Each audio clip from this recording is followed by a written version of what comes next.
spontaneous live. This is actually a preview of what's to come. I have ahead of me a lovely Sunday tomorrow, which may be a little shot of reality or truth for some particular church that I might decide to, which I'm going to go live, and I'm going to use my megaphone, and I'm going to express my truth, and I need to present it in such a way that that it's me, it's my individual truth, like it's what I believe is real. Nobody really knows what's real for sure, and that's the way we created it. We created the universe. Let me see what how the light's off. Yeah, it still works. We created the universe to be a mystery, so that we wouldn't realize certain things. At least I feel like I've figured it out, but it's only you have to be at a certain level of peace and detachment from everything in order to really feel comfortable with this truth. And so I'm going to talk about that, the existential reality of what I think we are. I'm going to discuss my opinions on religious concepts, and I'm also going to touch on a few recent subjects I've been thinking about, just my general sociological analysis, in particular the idea of age gaps in marriage, and then the very idea of marriage and its definition. So there's going to be some layers to this, and so starting off with the idea of truth. Truth is something that, and the idea of existence itself. Existence itself is, we are pure consciousness. We're one unified field of light. There's, the unified force. There's nothing that we can do to change that in this lifetime or another. So even if you might think, well, we have our actions and our karmas, they might affect things.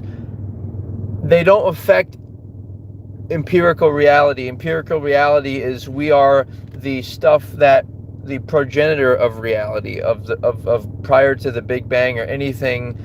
People try to use magical thinking and describe these supernatural forces. We are the supernatural force, and we are a natural force. To say something is supernatural is to say that it behaves beyond nature, but we are like the fabric of nature itself. And so you might find difficulty with this. For example, you might find discomfort to realize that, well, if that's true, if we're one unity consciousness, then all the people around me are not really people. It's just me. And so in a way we are alone. But we created, like I said, this mystery of time and space and experience to feel like we're not alone and experience ourselves. And then we created good and bad so people would at least have some direction in life to go for the good, and then the associated meaning and purpose of going with that. And what's significant about that is that it actually clashes directly with a lot of religious thinking, where there are these ideas of, let's go to a heaven, which is actually a boring place where there's no opportunities to do things and create meaning. and where, and also the idea of like the 70 virgins and stuff from the Islamic concept. That's another big contention I have. Like, why would you want more than one woman? And even if she's a virgin, see, people have this, even if she's not a virgin, like in a perfect world, yeah, we want to create a society that promotes virginity, where both men and women are virgins and they get to experience each other's love, and without references or comparisons to other people. It's just like a pure connection, both husband and wife, and or LGBTQ, husband and so on. But we want it to be real. We want it to be something that's unadulterated by heartbreak or previous connections, or previous people experiencing each other's bodies. That's okay. So there's this idea of a heaven, right? And then there's this idea of which I feel I've sufficiently debunked. And then there's this idea of a messianic savior figure, coming to earth and either resolving the world's issues or ruling over it, or this is kind of a play on the supernatural king figure, or monarch. No, what's a better word? Like what's a good word for it? Like it's like master of the universe. Like how do you describe that? Because the truth is that's also magical thinking, that some character's gonna fly through the sky and use its powers to make the world peaceful. And the amazing part about it is that's not even a solution to the world's problems. It's just a temporary fix of waving a wand and dealing with things. The solution to the world's problems are actively being pursued now by at least the uncorrupted scientists and politicians, and the people who work hard every day to create generational improvement for the things like the infrastructure. Like, if we have a great infrastructure that's been built over 100 years or more in different cities, then we can and machines to farm, then we can spend more time deliberating intellectual ideas and coming up with playful ways to connect to each other on a global scale.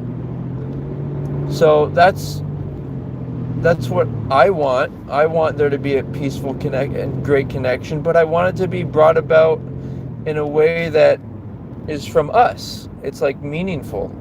It's something that we created, not some, like I said, the magical thinking of the world's problem. That's leading up to the other idea of, there's this idea of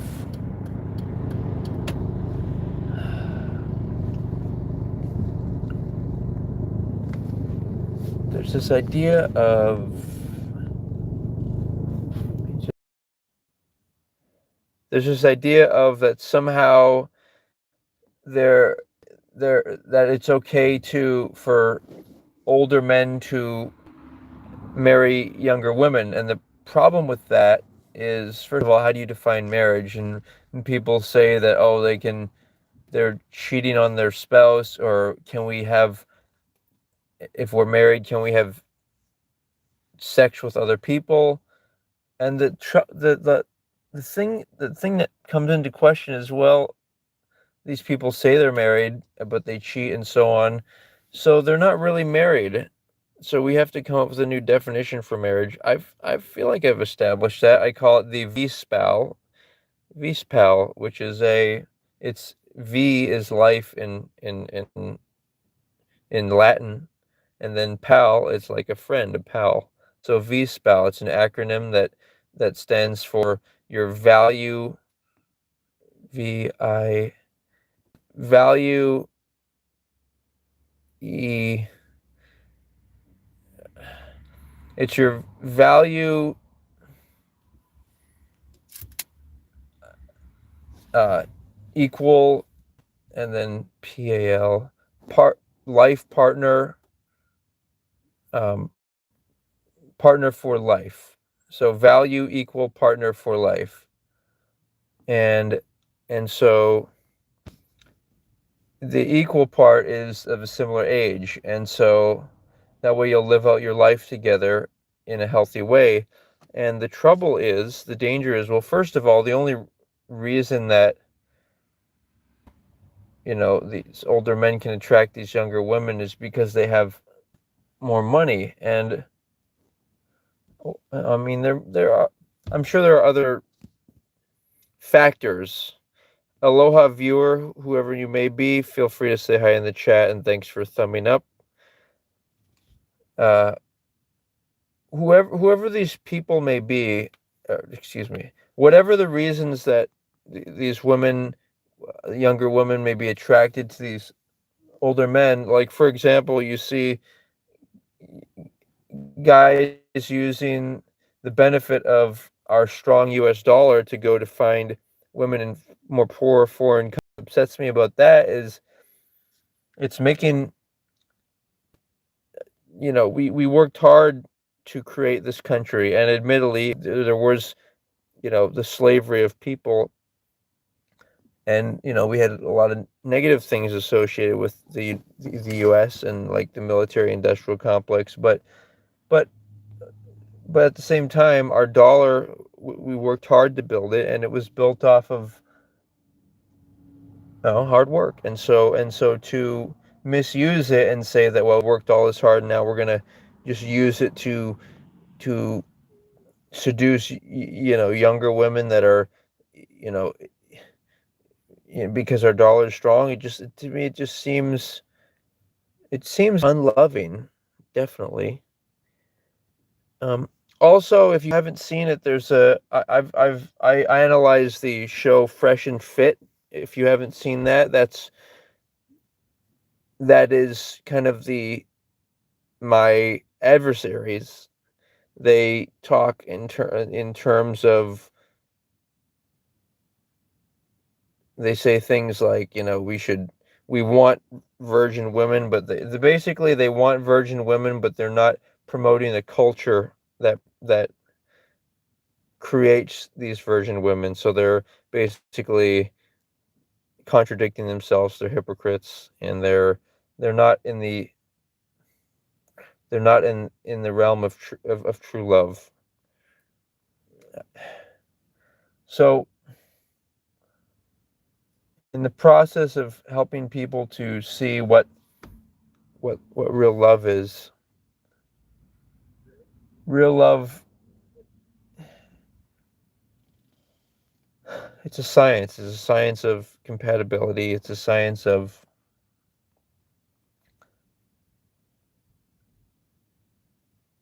not wanting a marriage to be a transactional exchange, but wanting it to be where you can see as equal, eye to eye, and just be in truth and know that you're equal. Like, not feel like you're trying to always trying to compete with each other because maybe one has more money, or one has more youth, or one is healthier. That's another thing. Health is like a core aspect of life. Like, if you go to the gym regularly, you're going to be much healthier than most of the people out there. And so instead of worrying about if you're attractive or not, start going to the gym, and it'll just make you more attractive and more in control of your life. And then do things like if there's a sauna available there, or or and also putting coconut oil on your skin, and just really kneading the body, kneading the muscles, practicing self-intimacy. Men and women, you've got to do this. This is how you have sex with yourself and not feel like you need another person to do it, because you can't operate off of the emotions of wanting somebody else for sex and at the same time make a calculated decision based upon the logic of compatibility and, well, this person has the same values and life trajectory and destination as me, so I should go with them. No, no. Yes, you have to. You gotta. If if true love is what you want, some people just want sex, so they'll find the youngest person they can because they're more physically attractive. But true love is not about using another person's body and sexual activity like a drug. It's not about getting physically high. It's about wanting to pleasure someone because you really care about them and want to be with them, even if they're through the ups and downs of life and ills. Even if they're in a wheelchair, you absolutely want to be with them. And, well, not everyone, I think, will get to this point in their life because it requires preparation and studying on it and seeing how the right person. And it seems to me like you've got to have some maturity. Like if you look at car rentals, they won't let you rent cars till you're 25 or in some instance 30. And the same with other activities like no drinking till 21, but yet society encourages the most important decision of your life, being in a loving relationship and marriage, but people can do that at 18 or something. The reality is until we separate the genders in school and whatnot, people will always create these unhealthy relationships that they're not even mature enough to have a marriage. They're just not mature enough to do it mentally. But this is a lot I'm saying. Uh, but this is all in. Okay, there's another. So Fresh and Fit, your homework, if you're considering what I'm talking about, glance through the Fresh and Fit channel. Another channel that I just discovered, it's called whatever.com. It's a podcast where it's like a higher quality version of the Fresh and Fit. And for example, the guy says he doesn't like to body shame, like talk about men's or women's genitals in a disrespectful way. Like, how sometimes people are talking about like like black guys might say like, she wants BBC, big black cock, but that's not a nice thing to say because it's not nice to talk about one's own genitalia and then talk about other people's genitalia, or like try to. It's just body shaming, and it just shows that they're they're not.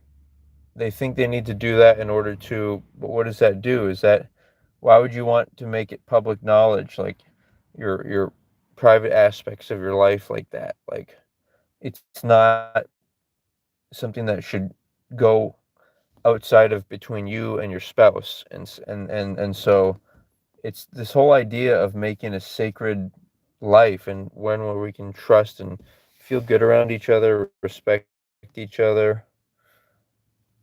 and not just try to be competing for mates, which, if you look at the whole idea of society, and by the way, all of this is in the context of who we are. We are pure consciousness. So would pure consciousness allow this? Would it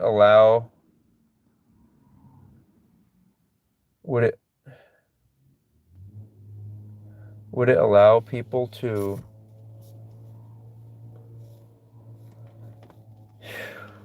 would it allow people to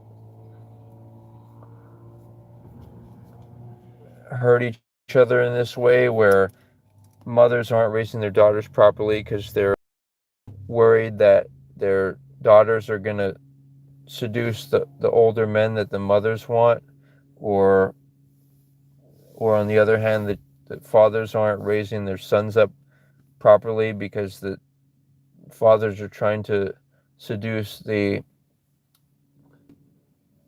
their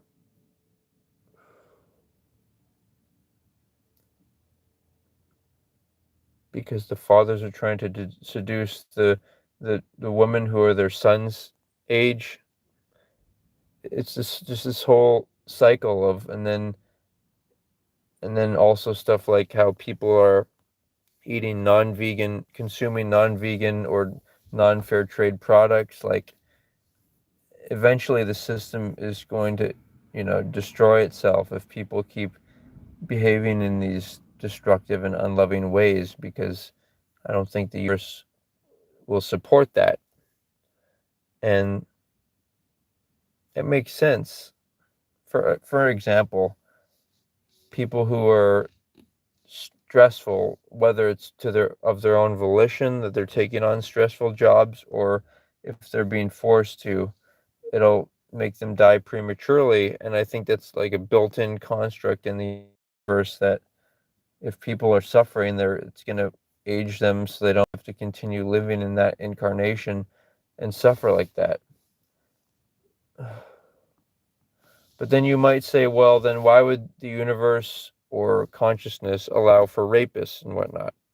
I would say it's because there has to be the possibility that there could be rapists or violent people in order for there to be good people.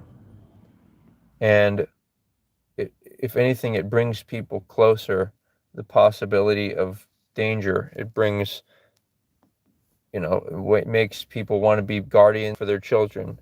It makes their children want to trust their parents, and all kinds of wholesome stuff. And so marriage is about family. It's about raising children. Even if you don't have children of your own, you're still raising, you're helping to raise up people, the younger people around you, or support your community in whatever way you do. But the point is that you're not constantly trying to amass resources or make yourself look attractive or compete with others for mates. It's a world in which people, of course, there's some healthy competition, but it's not dark. Like, it's not forced. It's, if two people want to be with each other, great. But they should do it under the auspices of marriage. Because, see, the thing about marriage, that's the one thing I like about religion, is the idea of marriage, and the sacred virginity for both men and women. Marriage is important, and I'll end with this. And by the way, this is a preview to tomorrow, so be ready. It's going to be exciting. Tomorrow I'll be going live with my megaphone in front of some church, and I'll be trying to make my points. So, marriage, people think marriage is like, oh, because, the church, or it's a sin,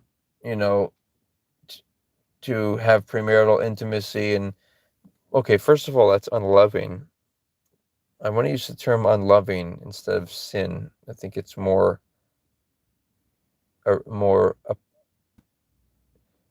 reachable concept that people can quickly get. It's like, well, it's unloving to premarital intimacy because it just shows that you want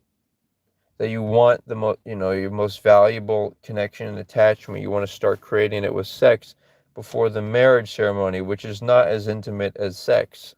Sex is really marriage. It's how you attach to someone and give them, your soul, give them that, give them your passion, your extra time and energy. It's how you show someone you care about them. But if people just pursue sex because of the pleasure aspect of it, it's unloving. You're supposed to pursue sex because you want to please someone because you really care about them.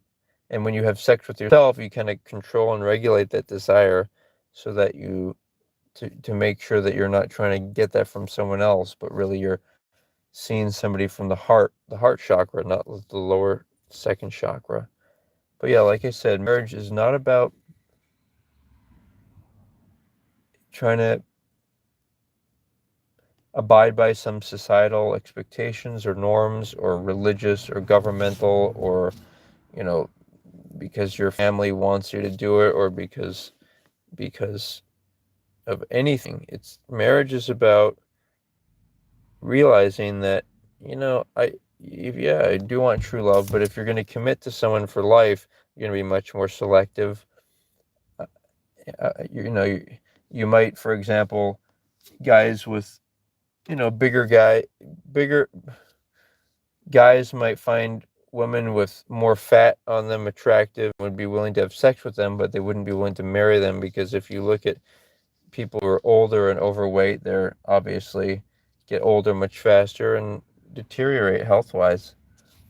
And so you're much more selective about marrying a spouse as opposed to just uh, a quick sexual engagement.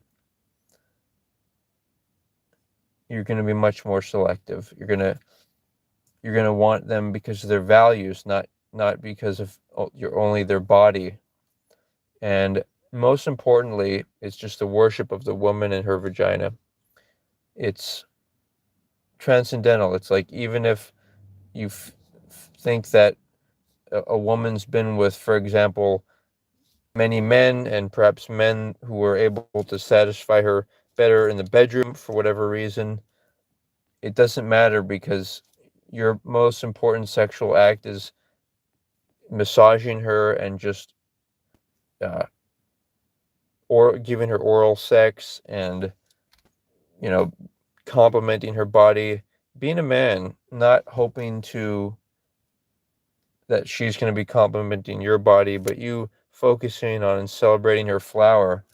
And this is important because it's different than penetrative sex. Penetrative sex is more about focus on the man and him dominating the woman, and you know, he's like, basically, entering his body with his body, so it's kind of dominating. The oral sex, I think, is the most meaningful, and so I'll end with that, and then the idea of marriage and just loving women. I really like what was said on the whatever.com podcast by the host. He said that he, likes women with labia. That was a fun thought. I do too. I like a bigger clitoris as well. And I just think it's more important than bigger breasts. I prefer a woman with flatter chest because I don't like anything that interferes with the celebration of the vagina. I don't like it, like even having a larger size men's genitals that takes away from the focus and celebration on the woman's vagina. And and so that's where I'm standing. And it's it's like we need to celebrate women. We need to give them keep them, offer safety, offer a sense of safety for them. And, who knows, you might be a father and have tried the best to do that for your daughter and she's rejected it. You tried your best. Now maybe it's time to try to support other women who really do want a guardian. They want a man to protect them and from predatory males, which are in high schools and in public and everywhere. So, and this is what marriage is all about. It's creating a stable two-person structure, a loving structure where the children have safety. And younger guys are just as susceptible. I was naive. I was resentful towards myself because I hated life and I hated calling people my mother and father because it made me hate the idea of labeling someone my authority, regardless of my opinions of them. Hey, Block, what a pleasure. Thanks for being here. So, regardless of my opinions of my biological parents, just the idea of labeling somebody your authority, it makes you angry. So with that anger, I allowed older homosexual men to predate upon me, and I was also naive and a little mentally disturbed or disabled. But the truth is that the truth is that there are predatory people out there, and primarily men, also promiscuous women who are loud and talkative and seductive. You have to watch out for that. But the point is if I was the product of two biological parents who were my guardians and they cared about creating a loving environment for me, then I would not, I would want to recreate that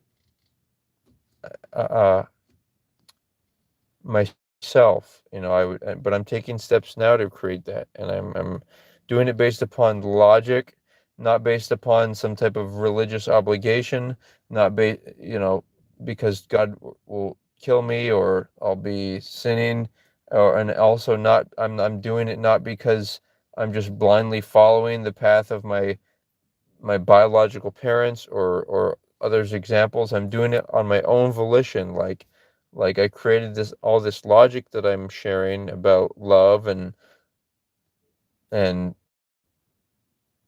self-control, self-love, loving someone, and I'm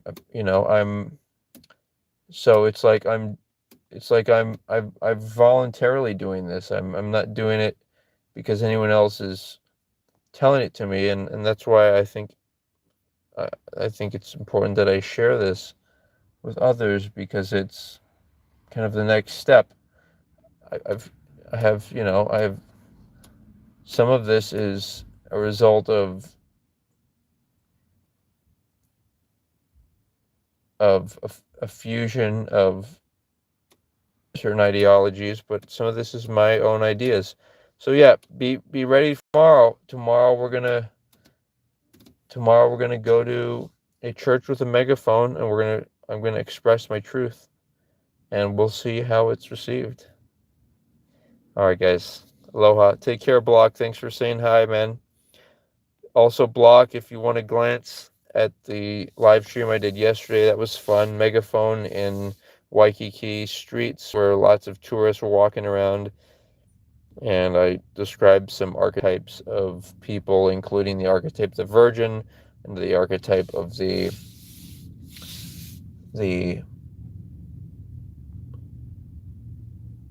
what else?